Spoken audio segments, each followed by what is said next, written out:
Hey guys, working on the Vp44 engine today.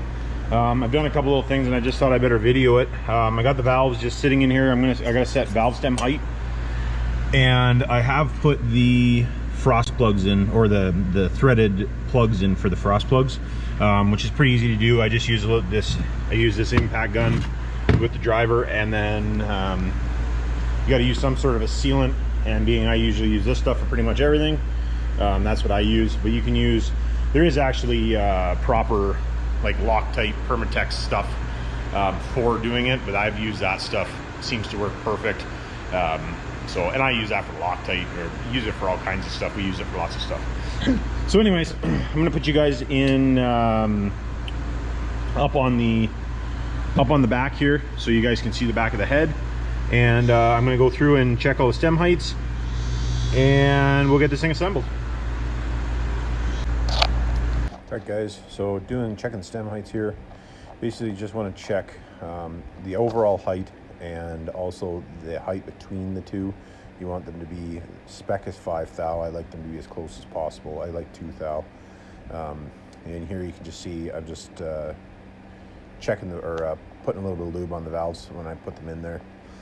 Let the head down and get the valve seals on. I do always tape the intakes up. Got a big wide roll of masking tape. I always tape the intake up, just make sure nothing goes in there.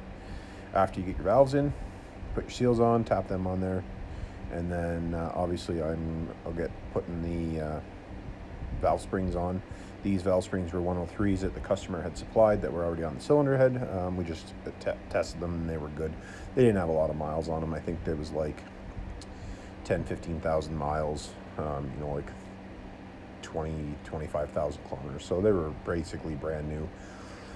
This engine had a bunch of stuff done to it prior. Had a camshaft. I think I've mentioned that before. Had a camshaft in it. It had a little tiny bit of bowl work, or a little bit of part matching done on the exhaust. Nothing crazy, but the guy overheated one cylinder and cooked one cylinder, so have to fix that. So anyways, the engine should be good to go now.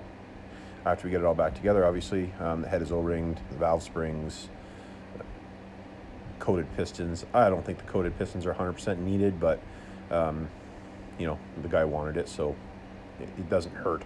That's the way that I look at it when you're doing it. So I just got to finish getting the springs on here, and then we basically be done the head. I'll just basically I'm just gonna throw a bag over top of it on the cart, and when we have the parts back, we shall get her back together. So all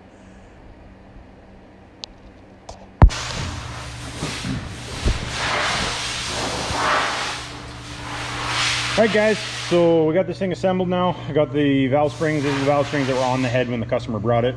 103s, we checked them, they're good to go.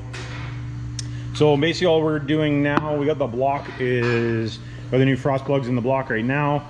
We already got the oil squirters in it, all that jazz. We're waiting for the crankshaft for that. As soon as we have the crankshaft and the pistons back from coating, then we can finish assemble it. Anyways, that'll get that one finished for now, and we'll do some more when I get the crankshaft and the pistons. All right, catch you on the next one.